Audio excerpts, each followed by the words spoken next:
A wannan bidiyon na zo muku da yadda za a yi ku buɗe XPLUS ba tare da kun sha wahala ba.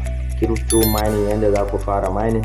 In ka san baka buɗe XPLUS ba ko kuma ka san ka buɗe XPLUS, to ya kamata a ce ka tsaya ka kalla wannan bidiyon. Kafin mu fara wannan bidiyon ka kuma tare ku danna mana subscribing sannan ku yi liking wannan bidiyon. Kamar yadda kuka sani a kwanan baya an yi launching ɗin Arbite kuma an yi launching ɗin Ice Network. To sai yasa na zo muku da wannan sabon mining application mai suna XPLUS. Abinda na farko da za ku yi shine za ku je Play Store ko kuma App Store, za ku je ku yi searching ɗin XPLUS, sai ku sai ku danna open. Already ina mining kamar yadda kuke gani, za ku tsaya yayi loading kamar yadda kuke gani, zai dan ɗauke lokaci yana loading kamar yadda kuke gani. Bayan kun buɗe application, wannan shine cikin application ɗin kamar yadda kuke gani, za ku danna start farming. Bayan ku danna start farming za ku danna confirm, sai ku yi cancel inda already ku ba ku fara shi ba. Sai ku dawo nan wajen kamar yadda kuke gani login, za ku danna email ɗinku ko ku danna Apple ko ku danna Google ko ku danna Twitter ko Telegram, duk za ku iya sai kun yi connecting ɗinsu kamar yadda kuke gani. Gaba ɗaya wa'annan a wajen za ku yi connecting ɗinsu gaba ɗaya, za ku yi connecting ɗinsu kamar yadda kuke gani.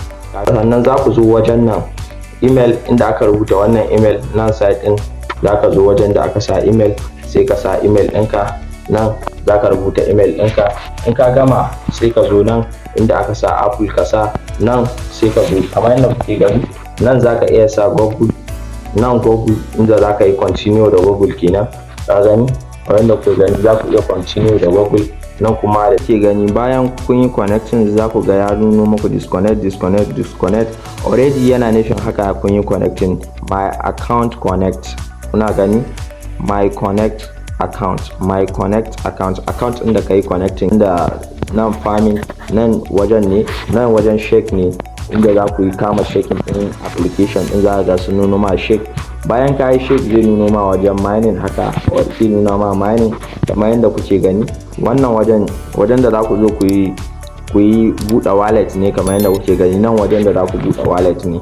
In kun buɗe wallet in insha Allah a next video zan nuna muku yadda za ku buɗe wallet din kamar yadda kuke gani. Wannan account ne, yadda kuke account inda na yi connecting da su kamar yadda kuke gani. Wannan shine expense ɗina, nan kuma farming mutanen da na yi inviting.